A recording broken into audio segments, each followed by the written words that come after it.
Morning, good morning, good morning. Good morning, good morning, good morning, you guys. You know what time it is. It is Black History with Dr. H, and this HBCU train is rolling on. I don't know why I didn't think about going live on Instagram too, but y'all forgive me. Instagram, y'all catch up on the previous episodes on my YouTube channel. Check it out. So yeah, today we're going on this HBCU train. We're going to learn about a couple schools today, of course.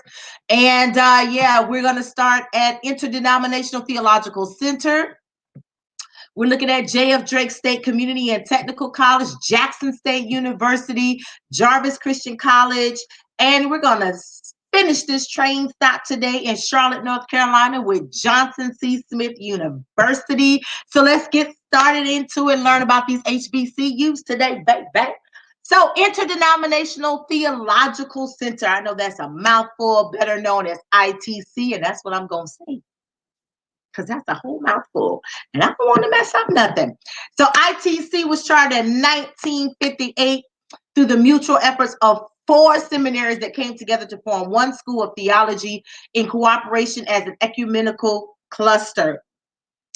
I've been talking about just the foundation of how a lot of churches were involved in the founding and the starting of a lot of HBCUs. And so this is not surprising. It is a theological center. So the Celantic Fund, established by John D. Rockefeller Jr., was supports theological education. It was a major source of financial support for the school. In 1959, there were 21 faculty members and 97 students at ITC.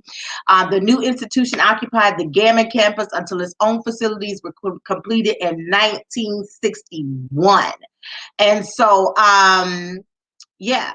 It is the world's only graduate theology program with a unique model that is exclusively African American, but inclusive to all people. So that's ITC. That's the history of ITC in a nutshell. That's it. I don't know what else to tell you. So what they offer academically, of course, you got to know religious studies, that kind of stuff. But let's see what else they offer. They have the Master of Divinity. It's offered on their campus as well as online. They have a Master of Arts in Religion and Education and a Doctor of Ministry. So this is a graduate school. And yeah, so check them out. ITC, they are in Atlanta, Georgia. So check them out. That's that. Let's move on to J.F. Drake State Community and Technical College. I believe they're in Alabama. Get my life together. Yep, they're in Huntsville, Alabama. So let's talk about J.F. Drake State Community and Technical College. Check the previous episodes when I was talking about what technical colleges are, really what their foundation was and what they still are. One thing I want to tell you guys and kind of keep reiterating is don't think about getting away from the trades because, you know, trades are just, yeah. So it is the first and only institution of its kind in Alabama. It's an institution where students can enhance their futures through comprehensive academic and technical training programs. In 1961, Governor George Wallace founded a group state 2-year technical institution to support the technical and vocational career education needs of African Americans. And it started as Huntsville State Vocational Technical School. Its original campus covered 30 acres of land deeded by Alabama A&M University to the Alabama Board of Education. And so it opened its doors in 1962 with 27 students enrolled in 4 programs: auto mechanics, cosmetology, electronics, and masonry. The trades, you can't get away from the trades, man. I'm telling you, it's not just big business and money in trades, but it's just when it comes to the trades, they're not going anywhere. They're not going anywhere. You always need somebody to work on your car. You always need somebody for skincare, healthcare, hair care, that kind of stuff. You're gonna always need an electrician. You're gonna always need some masonry, somebody to help build and construct things. Electricians, all that stuff. You're gonna always need that. That's not going anywhere. Even in the era of automation, that's not going anywhere. That stuff is not going anywhere. So Don't neglect the trades. Don't turn a blind eye or face to the trades. In 1960, the name changed to F. Drake State Technical Trade School in honor of the late Joseph Fanning Drake. He was a longtime president of Alabama A&M University. Remember, one of the times I said before that a lot of the HBCUs, they have a lot of crossover, a lot of connections one with another. We've seen a lot with Tuskegee University, Booker T. Washington, and Hampton University. He had a hand in a lot of other schools getting started, sending people to help open up other schools, even all the way down into Louisiana. This is no different. The same thing. You're going to see it all the time. So you're just going to see that thread, a common thread of schools coming together. Because it was all about one common goal, was educating Blacks. A common term that we've also heard of in Negroes, colored people. Don't be offended by the terminology. That's just what it was back in the day. It just what it was. Okay, so that's how it was. So academic programs: J.F. Drake State Community and Technical College. Some of the academic programs. So they have 4 divisions: business, computer science, and engineering technologies, general and developmental education, health science technologies, and applied services technologies. They have,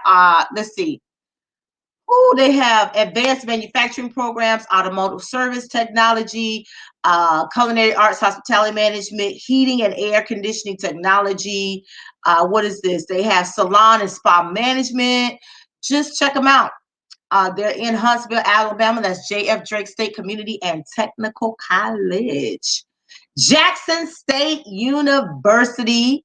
It's in Jackson, Mississippi, y'all. Jackson State. It's in Jackson, Mississippi.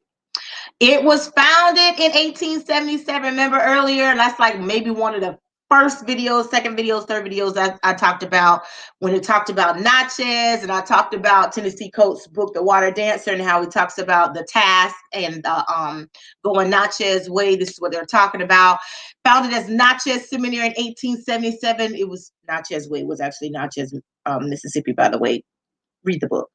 Founded as Natchez Seminary in 1877 by the American Baptist Home Mission Society, the Jackson State University was established in Natchez, Mississippi, for the moral, religious, and intellectual improvement of Christian leaders of the colored people of Mississippi and the neighboring states. In 1882, the school was moved to Jackson. In March 1899, the curriculum was expanded and the name was changed to Jackson College. So again, remember, you still have that foundation of the church involved, and again, the focus was again educating Black people. So no surprise there.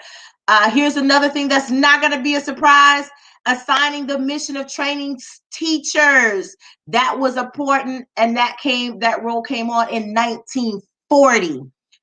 Between 1953 and 1956, the curriculum was expanded to include a graduate program and bachelor programs in the arts and sciences, and the name then changed to Jackson State College in 1956.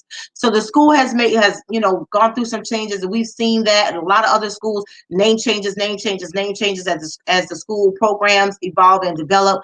But some things you just can't get away from is just that foundation of educating teachers and training people of African descent, colored people, Black people, whatever. Don't get offended. That's just the terminology of the day.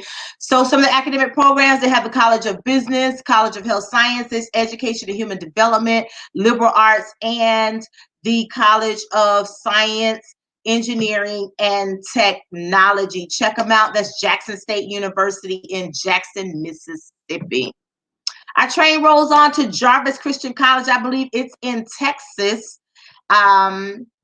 It's in Texas, in Hawkins, Texas, to be specific. It is an accredited private co-educational church-related college. Again, we're not surprised by the church element being involved in the school. And let's get into the history of it. So you kind of know a little bit about Jarvis Christian College. It is a historically Black institution affiliated with the Christian Church, Disciples of Christ, Jarvis Christian College began as Jarvis Christian Institute, modeled after the Southern Christian Institute of Edwards, Mississippi. They have formal instructional programs that commenced on January 13th, 1913. That's how far back this school dates. And it had an enrollment of 12 students, all in the elementary grades. So again, no surprise there. The recorded history actually began in 1904 when the Negro Disciples of Christ in Texas, spearheaded by Mrs. Mary Alphen, state organizer, in conjunction with the Christian Women's Board of Missions, began planning for a school for Black youth. And so the Negro Disciples of Christ in Texas were to raise $1,000 for a school. Again, back then, that was a lot of money. A lot of money. The Christian Women's Board of Missions contributed $10,000 if it was done. That was what they were willing to do. If they raised $1,000, the Christian Women's Board of Missions was going to contribute $10,000. So that was a big match. That was just a huge match. But to raise $1,000 back in 1904. Let's talk about it. So it was really about a big need for a school for Black youth.